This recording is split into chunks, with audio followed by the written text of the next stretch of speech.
Hello dearies, welcome back to the Craft Kitchen and the second part of the sort of prep video for my upcoming series Use What You Have, Back to Basics, in which I'm going to take you back to the very beginning of the Craft Kitchen. Yeah, part 2. I'm so sorry, I know, I don't like this either, and yeah, YouTube definitely doesn't. But really, the other video about papers and tools already was so long that, yeah, I just had to make a part 2. So just bear with me, please. So in part 1, I've shown you the paper choices I made, and yeah, the papers I still use today very often, as well as some tools and, yeah, their later replacements. Well, I did make some more replacements, but only because of convenience, not because it was necessary. So let's get started with dyes and paints. So, of course, coffee and tea for dyeing our papers. So the most common used is instant coffee, of course. I'm using mocha for this because it's way darker, but you also could use this malt coffee. Barley coffee, I guess it is. I'm going to be using this, although it's very expensive because, yeah, it's one piece in there already. Then whenever my friends buy grounded coffee and they don't like it, they give it to me and I use it with my coffee press to make my coffee dye. And in between I store it in the freezer. That's why it's a bit damp, no, more wet at the moment. So yeah, I just took it out of the freezer right now, a moment ago. So then, of course, black tea. I don't have any tea bags for black tea at the moment because we're having loose tea. Well, not for breakfast, but for lunch. And also these radish teas, hibiscus. Yeah, those are the tea bags. You just put them in your tray with boiling water. I don't know how many you would like to use. And just let them sit for a few minutes and then you will have your dye. So this will become more light pink in the end. But what you also could use is, for example, curcuma. I love to use curcuma. Sometimes also in combination with coffee. It's turning really a really nice orangey brownish tone. I like it. What else? Maybe you have paprika powder? I do, but what I'm using at the moment, yeah, didn't give that much color to my paper. I've been using blackberries, beetroot, elderberries. Oh, very pretty. What else? Spinach, of course. Onion peels, red and yellow. Really, really nice. Of course, I am going to try and use avocado as well. Nope. Didn't try it yet. Ooh, what a mess. So avocado peels and the avocado stones. I already grinded, so I let this dry and then put it in here. This will turn, yeah, like also light pink, and yeah, this is not really my color at the moment. Well, you also can use walnut leaves and of course the peels, so not the inside of the nut and not the second hull, so what's on the outside at the tree. You actually could try any leaf and look what the color would be. I didn't try elder cones yet because yeah, elder ink is actually where the poem or the ballad of Goethe comes from, the Erlking. It's said to be a hallucinatory genetic. I guess I just said that right. So, not going to put this to the test right now. I don't know. Well, better not. Well, I mean, Eldercone ink is really beautiful. I really don't want to try it. But what I use very often and what I really, really love is rust water. I didn't shake this up. Very careful. So yeah, all you can see is the reddish rust color here at the jar. There's not much left. When I shake it up, it didn't change on camera very much. So this is actually my starter jar. I use it up until it's, until about, I don't know, 3 or 4 tablespoons are left in here. And then I can use it to start my new rust water. If I mess it up because I've been using the wrong metals, you know, these mixed metals where the rust turns just, darkish gray black. Well, actually I really like having this darkish gray black, because when you put coffee, either the instant coffee or the diluted coffee, into rust water or mix those two, you get a really, really darkish gray. It's just beautiful. So yummy grungy. I also do have rust water in the spray bottle here. With this, I have to be really, really careful. Well, not careful. I have to clean the nozzle, like, I don't know, after every single spray, I'd say, rust water. And very cheap and affordable homemade colors are Easter egg dies as well.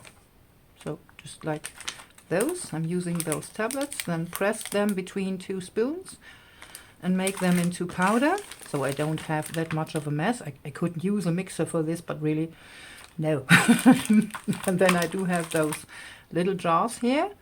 I put some holes in the lid, so I do have sort of a salt shaker, so in this case powder color shaker. So those for paper dyeing. You also can mix those colors. Let's see what's in here. It is there, yellow, red, purple, green and blue. So if you mix red and green, for example, you definitely will have brown. Perfect. So it's a bit more expensive than instant coffee, or is it? No, actually you need a lot of this to get a dark color like with this. So it's, I say, as expensive. And also, I nearly forgot, if you do have like this salt shaker thingy, so powder shaker thingy, you can use your powders on dry paper and then spritz it with water, so you will have an similar effect to brushes. Really lovely. And then of course you can perfectly fine use watercolors. So I prefer to use them from the tubes, so the liquid watercolors. I also made those watercolor sprays last year with dried out watercolor tubes, and just put this in here, diluted it with distilled water, and now I do have color spray in here. But you can also just wet your papers and take a maybe big soft brush like this one and paint your watercolor onto your paper, or you use, let's see, something like this, for example, or very simple, just an old kitchen sponge, a dish sponge or a rag, and rub this over your papers.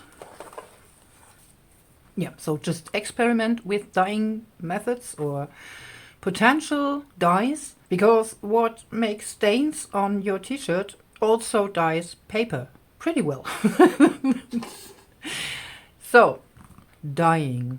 Well, yeah, we just had the watercolors. You just can paint on some different colors on your papers, or, I don't know, splatter some paint on there. Let it dry and you will have a nice colored paper to work with. Oh, I forgot. Those are quite interesting. These are more of surprises. They came from my son's tea advent calendar. He knew what was in there, or still is in there, because yeah, he had the advent calendar box. I don't know. I will see when I make my die with those, or well, you know what? Maybe we will see. Yeah, I guess we're going to make some surprise dies, paper dyeing, in one of the next videos. So, watercolors. I like to use these kind of sponges. It's a real sponge. And they are quite expensive. You can buy them at the drugstore a bit less expensive than from the art shop. But still, a sponge about this size was 10 euros. Woohoo! So if it's this size, you will have at least, let's see, at least 8 pieces, maybe 10 from this. And you just can use this to just, yeah, dab on some paint. Or you use a paintbrush, paint on your paint, and then you use sort of this sponge or this, or maybe a magic eraser would also do. Auch is German, sorry. Would also do. And then you just take off the paint from your paper. Well, if you're using like really thin copier paper, it will be a bit tricky and not that easy, but it works, believe me. So, painting papers. Well, these are all quite inexpensive. No, those not. Also, not. Those are quite inexpensive acrylic paints.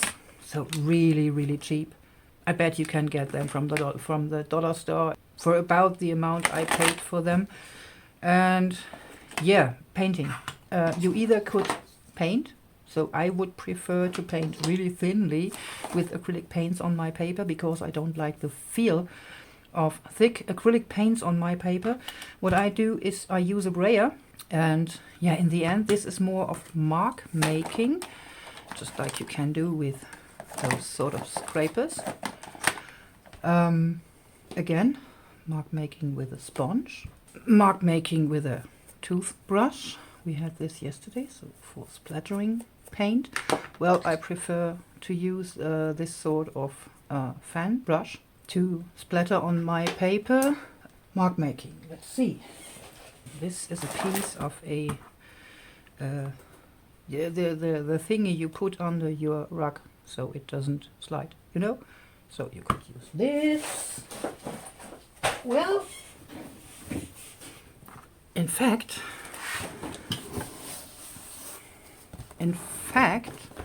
I do have an entire box full of things for mark making. So yeah, just some rags and different qualities. This is faux leather, sort of. This was an onion net, I guess. So you know you buy those you buy onions in sort of a net instead of a bag. Those sort of mark making stamps I made with hot glue. This is chipboard. I put this on.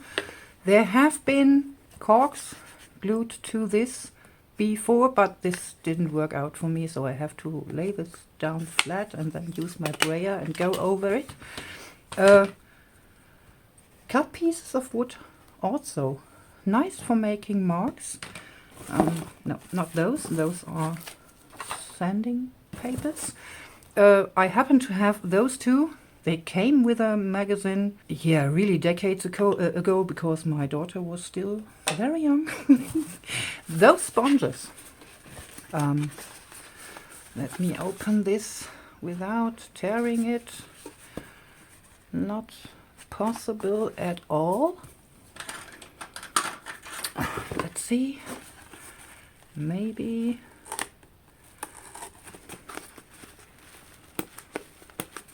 Come on. Yeah. So those, I don't know what to call them. Those are very rough scouring pads. I don't know. Is this right? I have no idea. But they are great for mark making, either in those bigger sheets or smaller pieces. And you just throw them onto your art. Plastic bags, more wood. Of course. Those are not for mark making. Yeah, an old kitchen towel. Just crunching this up and then daubing paint on or taking paint off with it. And of course, loads of bubble wrap. Perfect for mark making.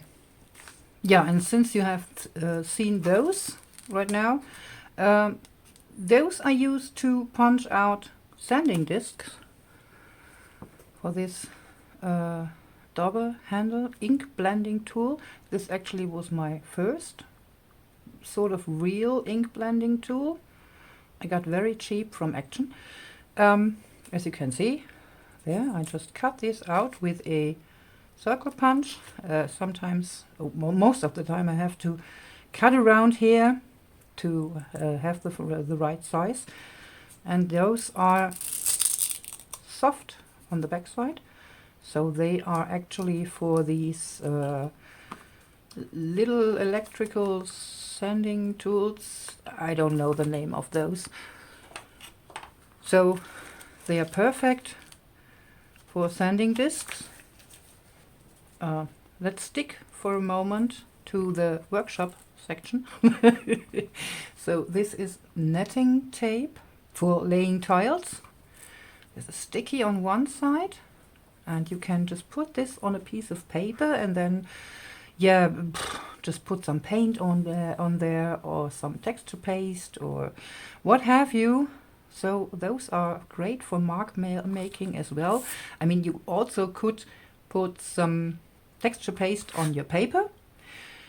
Press this down with, let's see, a palette knife, for example. Not with your fingers, because this would be very irregular. So maybe with a palette knife or with a scraper. And then just carefully take this off, so you will have the negative of this. But if you put just some texture paste over here, you also will get a really nice texture on your paper.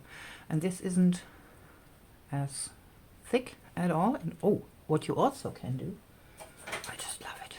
I'm so glad my in-laws renovated their bathroom some years ago. What you also can do is, there you are, sort of, yeah, reshape this the tiniest bit.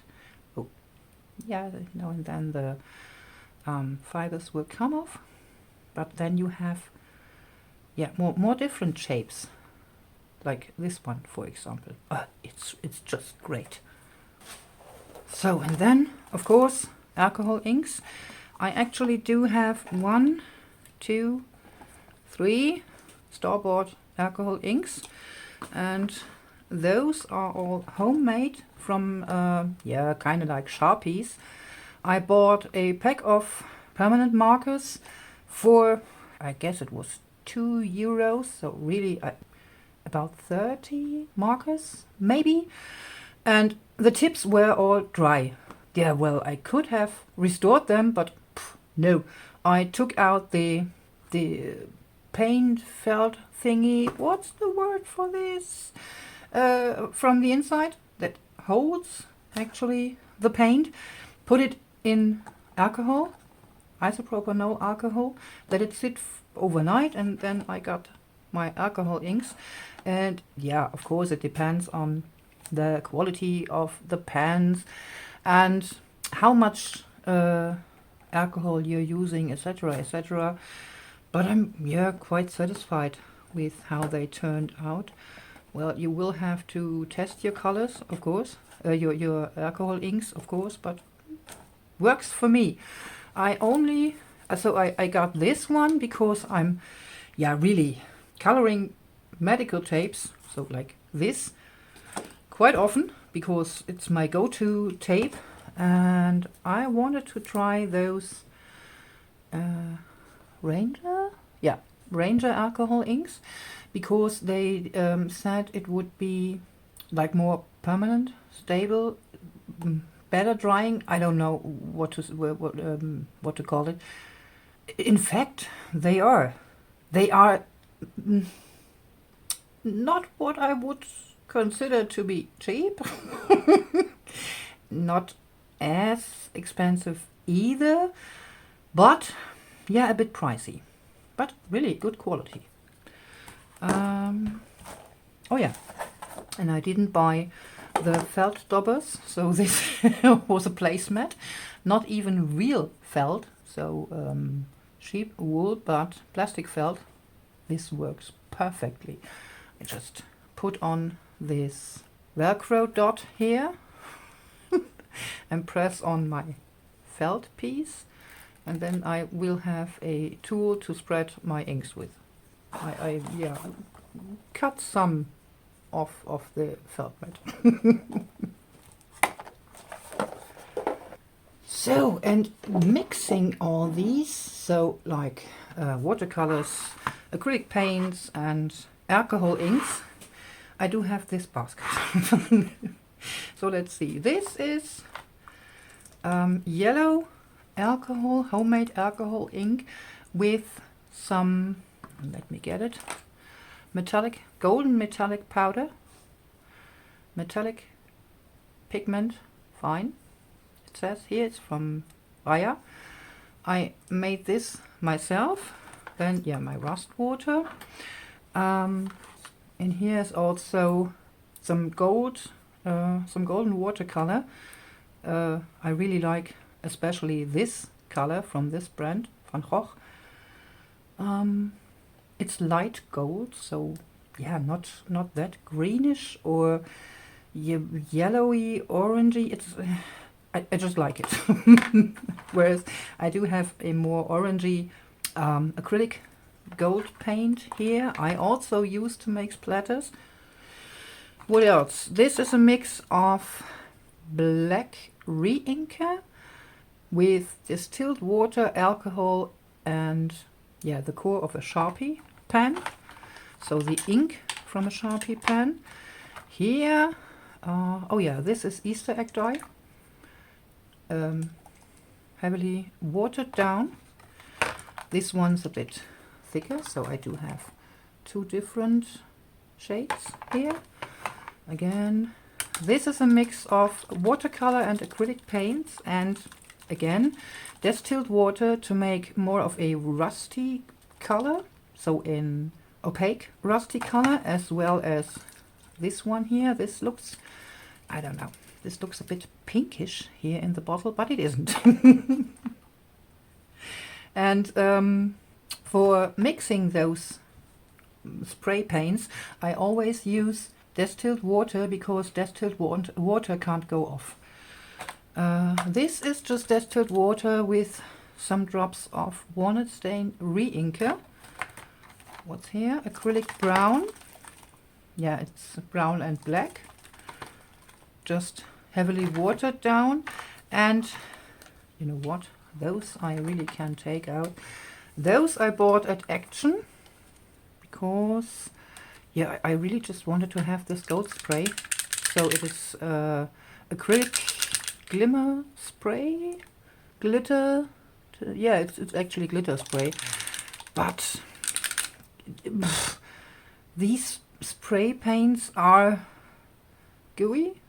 I don't. But when dried, I don't like them at all. So yeah, going to discard them. Maybe I'm going. Yeah, I'm more of going to use them for, don't know, dyeing stuff and then reuse the spray bottles. Yes, I do need a lot of spray bottles. Some I keep from other products I bought. Some I bought in a big pack. And here, I don't know if you have seen the video, I do have the leftover brown paint from coloring my faux leather with. I just diluted with, again, distilled water. And I'm keeping this in here. Well, who knows? I'm gonna be using this for something, for sure. Yeah, and for tools, again, this one is for my rust water.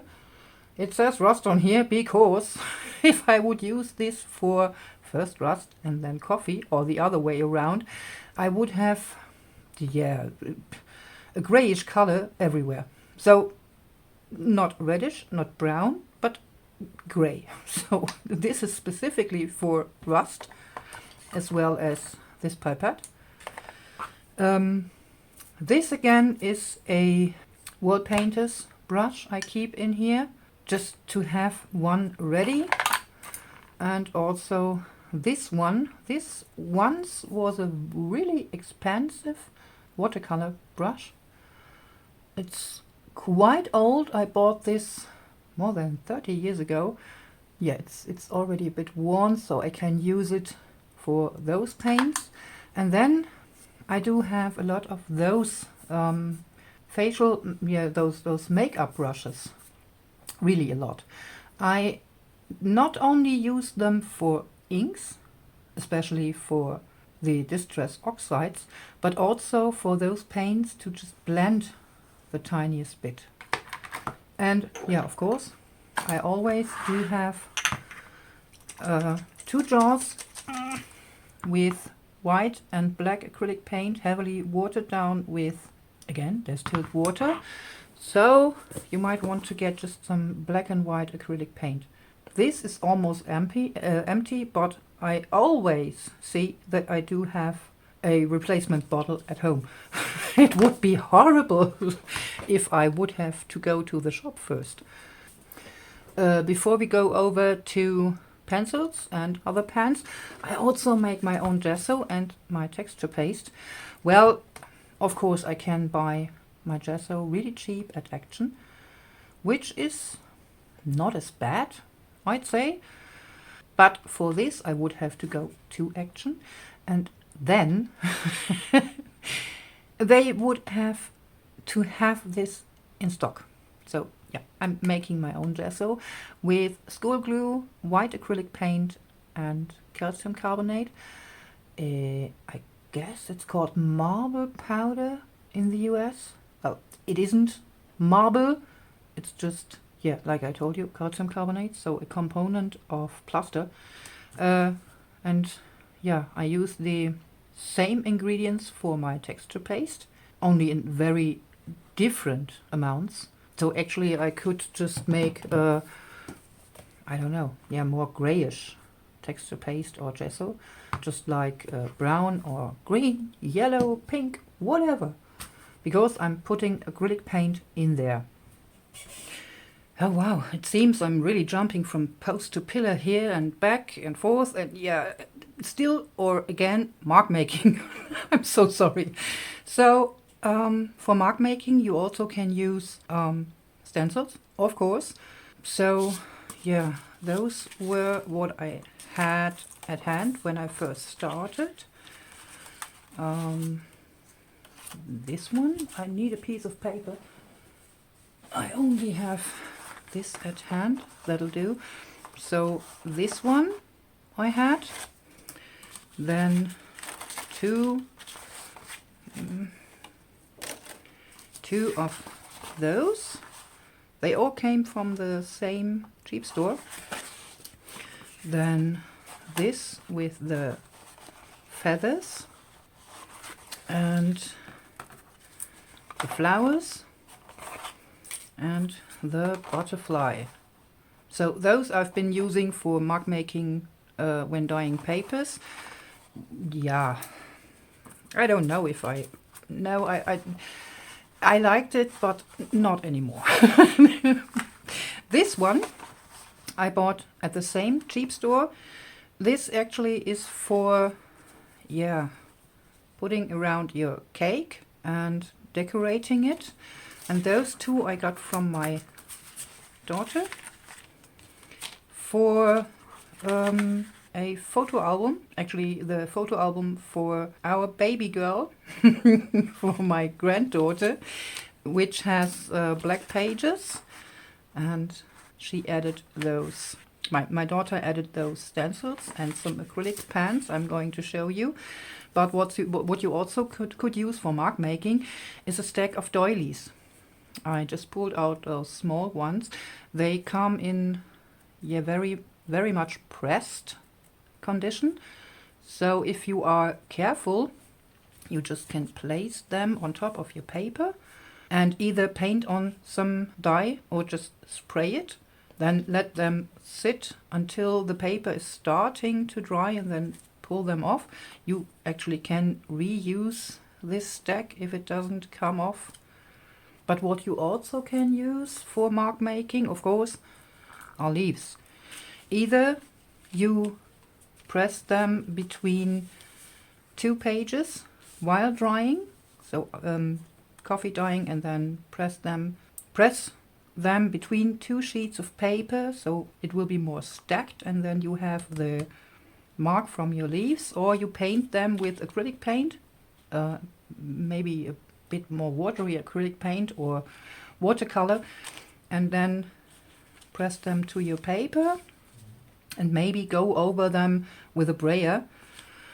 And yeah, the simplest method is of course using toothpicks, just scraping on your, for example, acrylic paints, or using something like a cork, so a round thing. And what I also like to use is these yarn spools, especially when I make steampunk themes. So yeah, just stamping with those.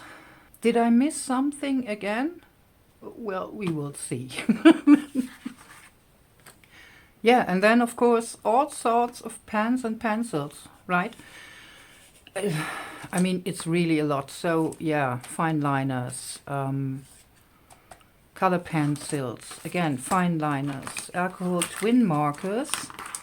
I only have those brownish ones here at my desk. I bought a big set of those because it was cheaper than to buy just some brown colored. What else? Gel pens, especially those white pens can come in quite handy. And metallic pens, those I got from my daughter for decorating the black page photo album. And yeah, very special watercolor pens. So those are aqua markers, also twin markers. These I bought because I wasn't satisfied with those watercolor pencils. Well, those are on the cheap side. Actually, those are children's pencils, but water soluble.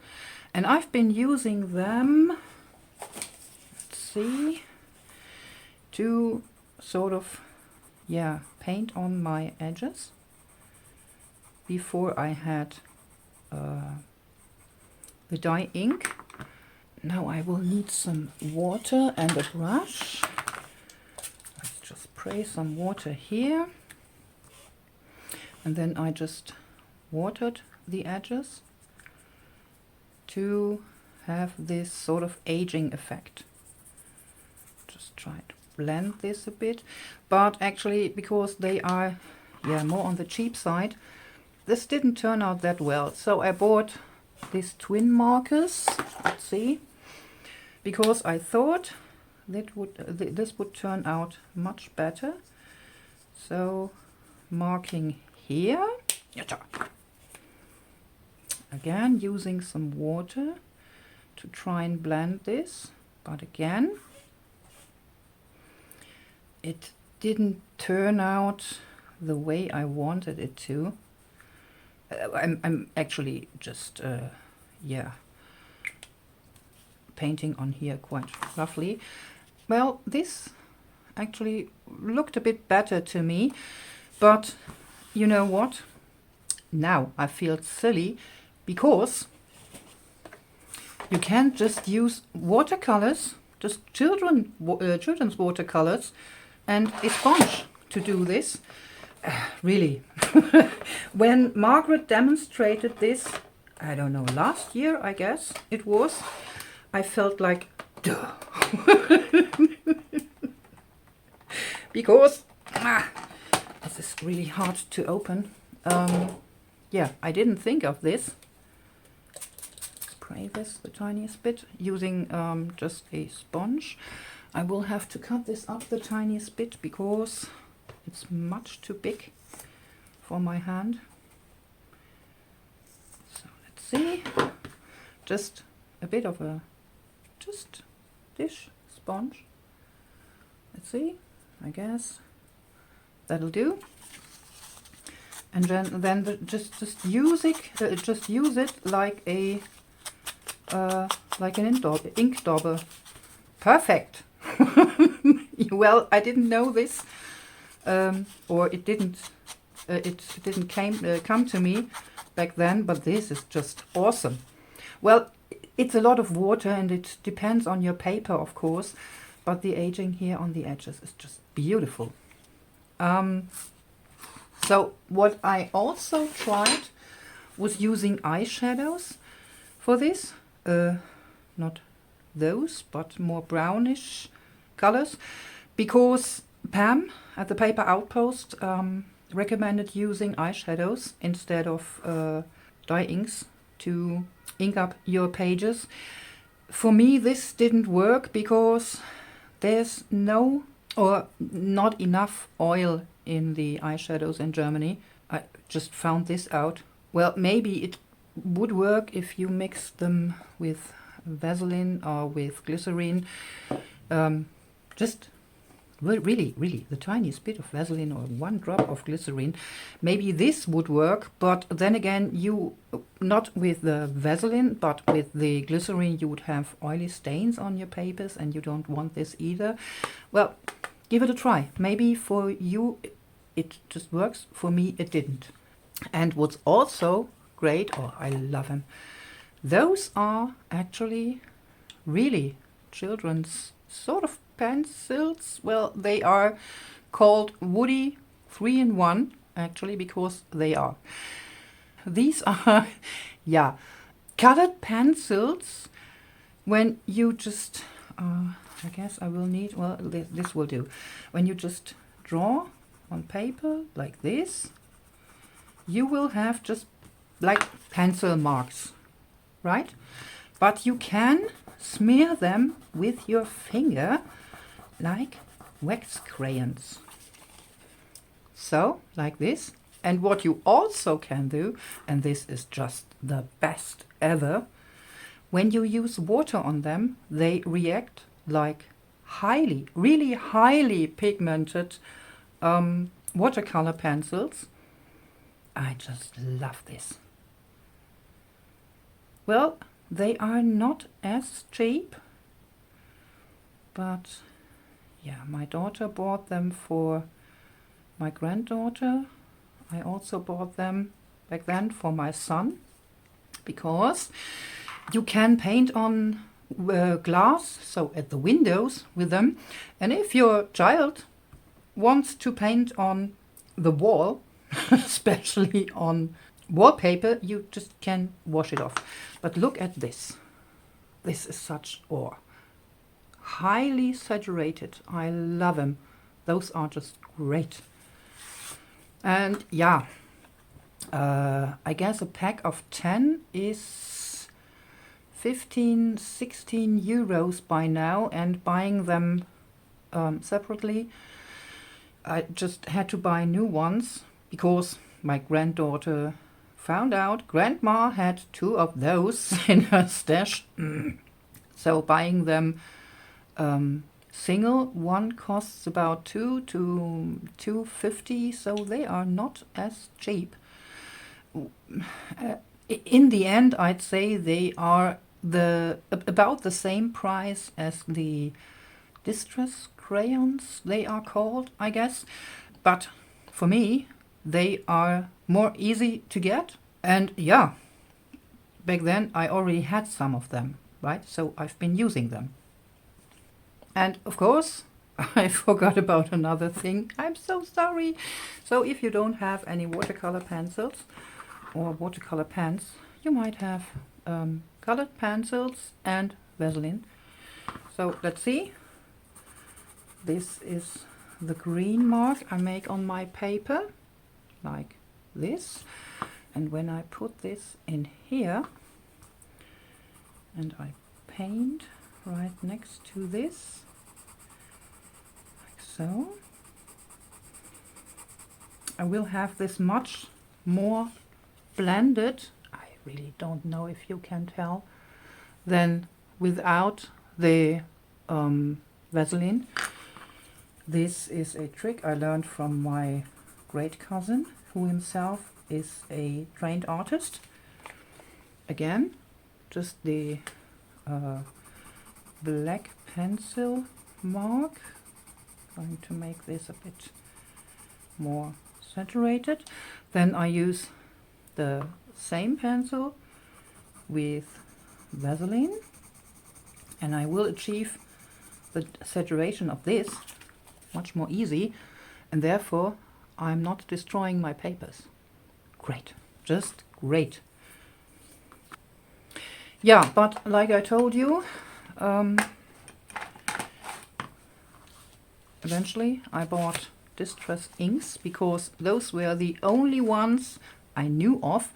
There are many other brands. I've been trying Memento dye ink as well, for example.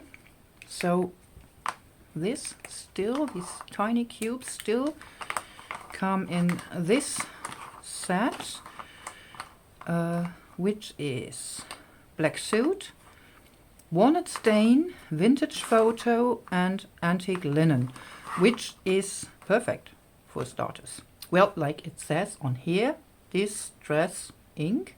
It's not only about the fact that you can that those are water reactive because they are dye inks, but also because the stamping of those inks isn't perfect.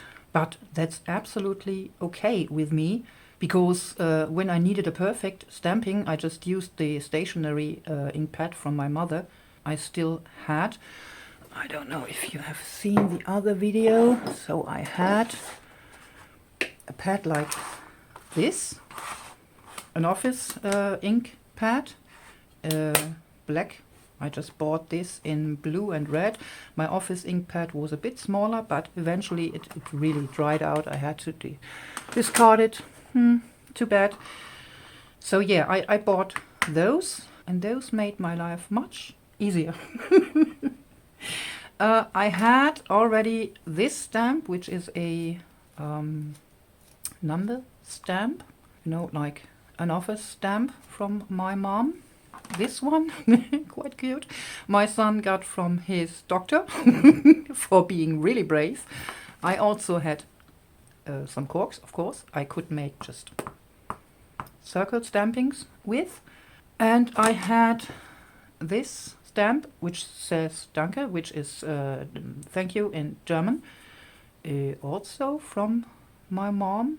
Yeah, she bought this for her 50th birthday to make some gifts for her guests. So yeah, but eventually I bought a set of, it was 4 stamps before, but one set I gave away. So let's see, more of the ledgery type. This is script and ticket stuff, and those big numbers. And also in this pack of 4 was a set with really big flowers, sort of stylized flowers, abstract, I'd call them. Not my thing. So yeah, I gave them away in a Happy Mail, and The recipient was really happy about them. I already knew. So yeah, I had those, but I didn't have an acrylic block. So I just used my ruler.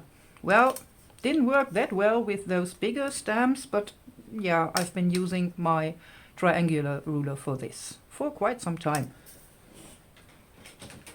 And yeah, since I bought those, yeah, I've been using a sponge, a piece of a sponge, to distress my page edges for quite some time.